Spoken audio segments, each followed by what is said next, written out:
a Saturday with a difference here on Fox League. 5th versus 4th at Suncorp.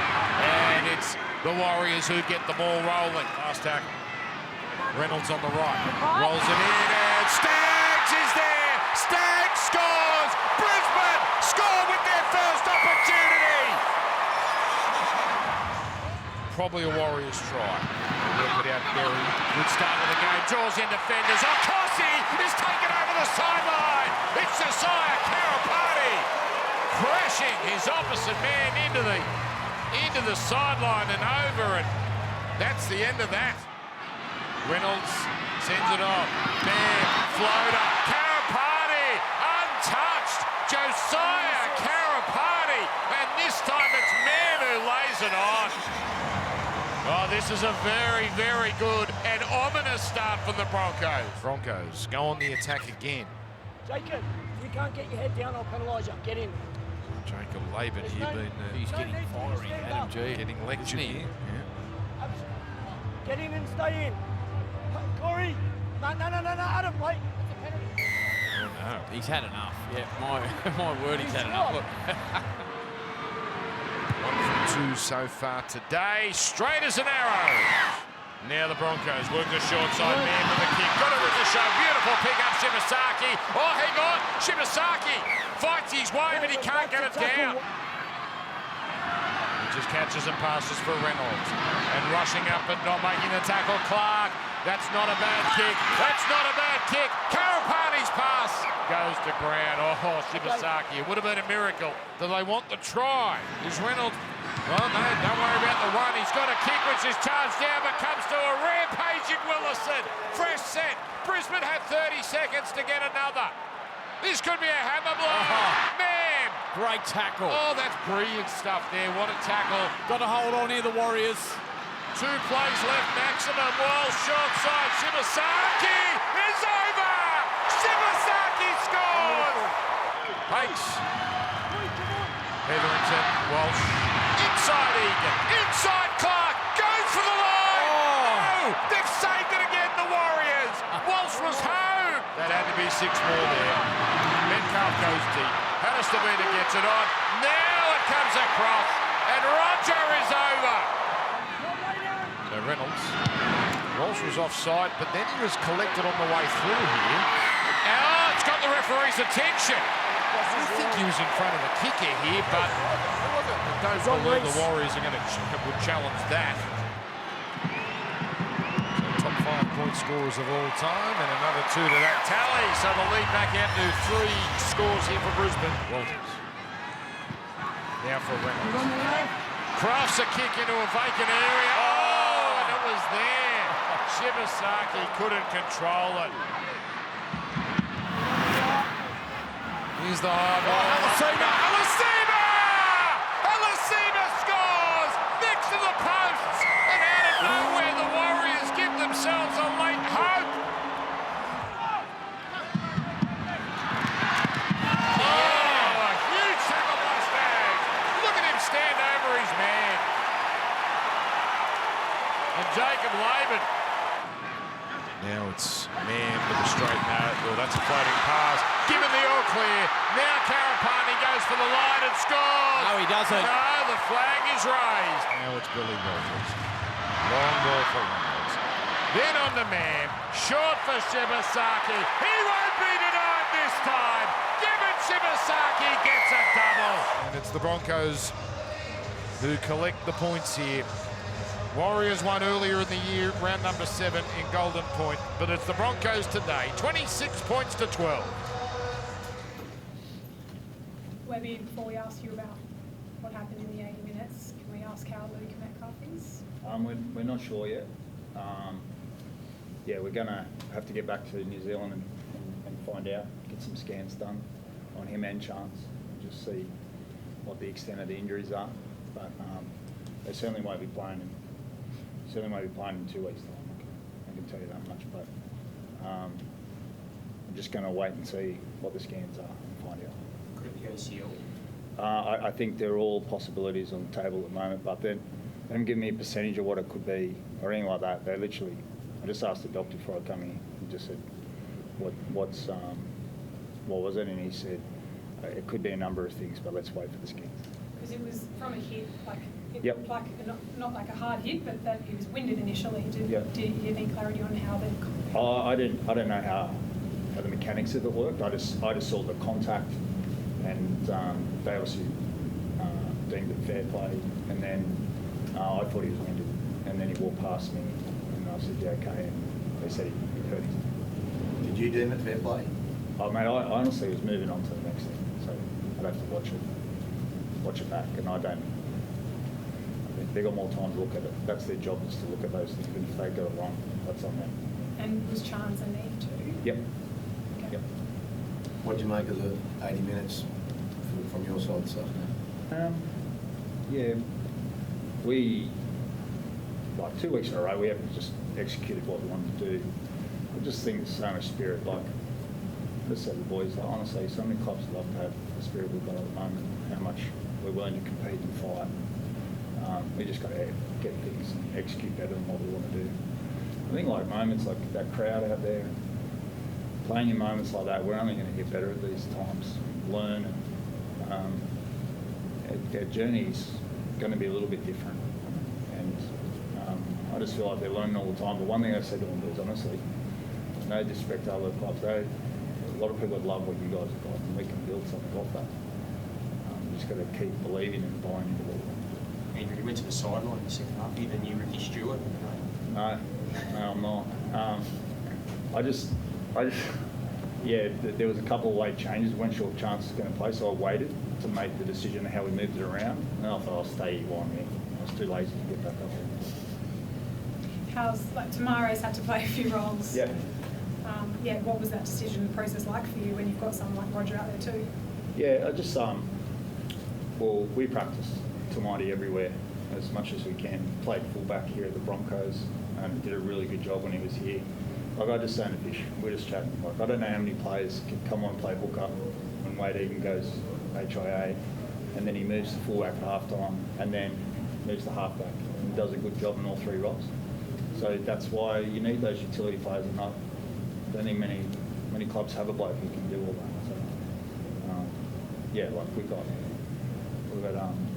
Tanner Boyd, Mighty, we've got Chanel. Like we're a squad, so we'll keep working. Do you feel like the green didn't go your way today a little bit with some of the calls? I mean, that escort, the second escort when Walsh was offside clearly, and you guys still received a penalty against him. Yeah, I was right in front of that. He was miles offside, like miles offside. Wade Egan in the first half, I asked you to go and pause it when the play the ball is, and you told me how he's offside. He's 3 metres onside. So they either, it's like they just made that up. Like, Reece Walsh was way in front. The first infringement is that. And probably give me crap that it's fair play or something, but that's the first infringement. I don't know how they miss it. Well, I'm not a judge. I'm not a ref. When I was down there, I could see it.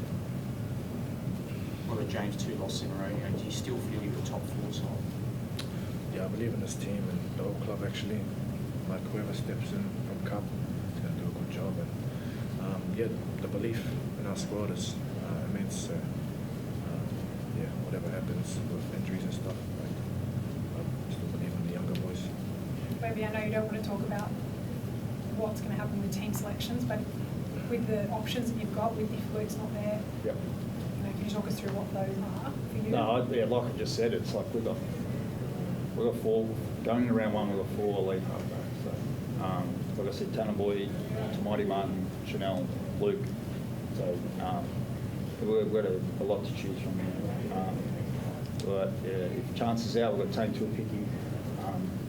Like we said, Roger can move. We've got lots of options, and that's why we've got heaps of faith. Like our cups.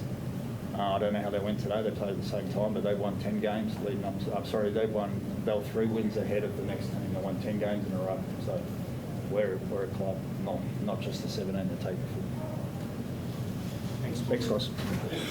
Ask better questions than Not hard.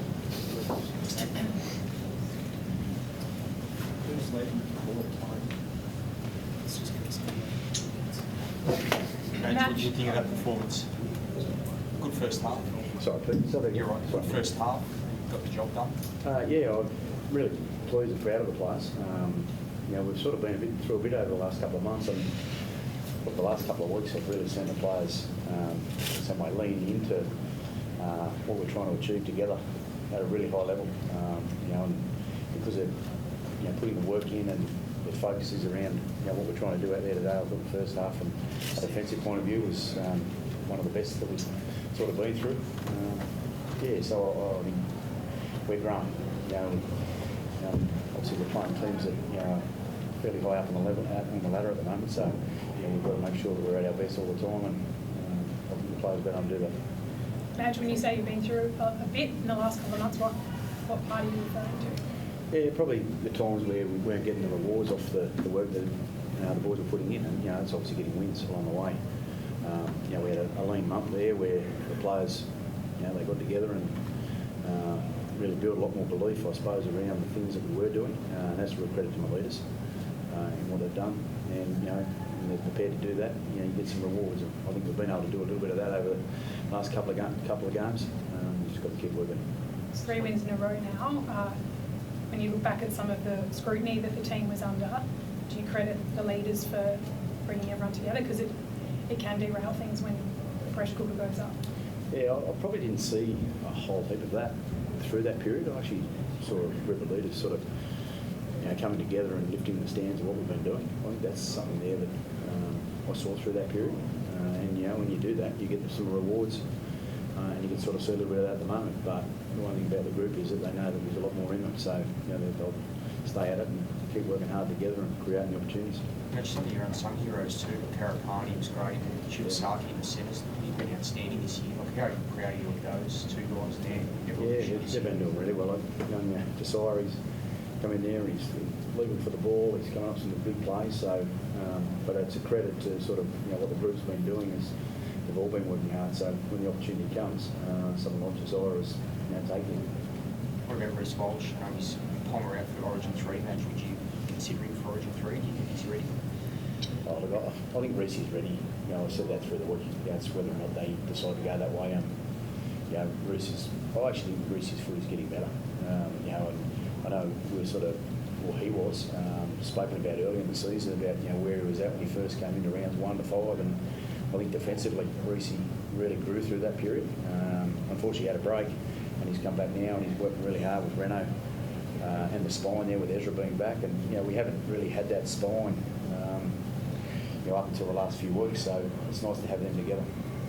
Renault, did you watch the Bulldogs-Panthers game the other night? You've got Canterbury next week. What do you sort of think of the intensity of that, and is that where you guys need to get to? That quality of football is quite high. Yeah, I didn't catch all of it. Hard with 4 kids and a wife at home. But the parts I've seen, it was good footy. It was quality footy.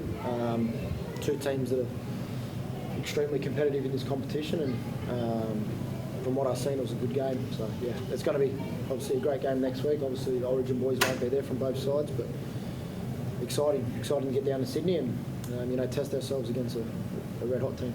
Renault, I know there's been a lot of turbulence at times, but do you feel you're a top 14? The way you're playing, like the top 14 close now, do you feel you are a top 4 side? Felt that since day one. I know the capabilities and got the belief in this team, and a few results didn't go our way early on, but the belief hasn't changed. I know you sort of said for a few years now with Walsh, you're trying to teach him not to do everything all the time, I guess, and patience in how he goes about it. Do you reckon, how's that going, do you think? Do you think that he's improved in that area? Yeah, he's improving. Sort of like my kids at times, with him and Az and that out there. I've got to tell him a couple of times throughout the game, but look, he brings a lot of X factor to the team, and you completely don't want to shut him off from that. So, you bite your tongue from time to time, but obviously when things get a bit out of control and whatnot, you try and rope it in and get back to the game plan and do the simple things right. But certainly love what he brings, and the energy, all the boys feed off that. Like if he wants to play next Wednesday, they're obviously going to go hard at him. Like, is he going to be ready for that? I'm the blue next Wednesday, so I'd love to see him in that arena. He belongs in that arena. It certainly would give the Blues a few headaches, things to think about. But like I said, I'm the blue Wednesday. Madge, Ben Hunt says he's hopefully ready to go next week. Can you talk us through how you navigate getting him back into the 17? He's sort of managing that today. He had a fairly decent run, so I'm looking forward to having him being able to be selected. I guess I'll keep those things pretty close to myself. I don't know about how I'll go about that because I've got two players in Billy, Bakesy and the halves. They're all playing good footy, so I'll talk to the senior players and we'll manage that over the next little period. But for Hunty, he's just got to get himself right. I mean, it's sort of probably gone a little bit longer than we expected, just with what he's had to deal with. So he's not 100% this week. It'd be nice to have him available, so we're working really hard towards that. When that comes about, then I'll make some decisions. Was that your original plan, match, like fully fit, that you'd have Honey as your number 9? I spoke to Honey early days when I first sat down with Honey coming to the club that with obviously the spine we've got, that Honey he's played at the origin level, he's played for Australia at 9, he's also played club level at 9 quite often, so he's a very capable player. Just through the circumstances he ended up sort of playing a little bit more 6 this year, but looking forward to being able to have him in and around the 9 jersey when time's right. Madge, lastly, I know you've put a sort of line under the Selwyn Cobbo story, but is that likely to change? June 30 is not here yet. Do you see it changing that he will not be here? He's a Bronco. I had a really good conversation with him yesterday, and he wants to be here and get the opportunity of winning a competition at the Broncos. He said that since I've been here, and he's still got that opportunity. And he's working hard in the background, and he's looking fit. So I'm looking forward to when the time's right, having him back in selection. So you won't release him, match, because I know the Dolphins have released Junior too, but so they've got another spot for you. They want to get him before Junior. Adam, you sticking around? You going to go see Wayne? Wayne who? Nah. My brother's in Sydney.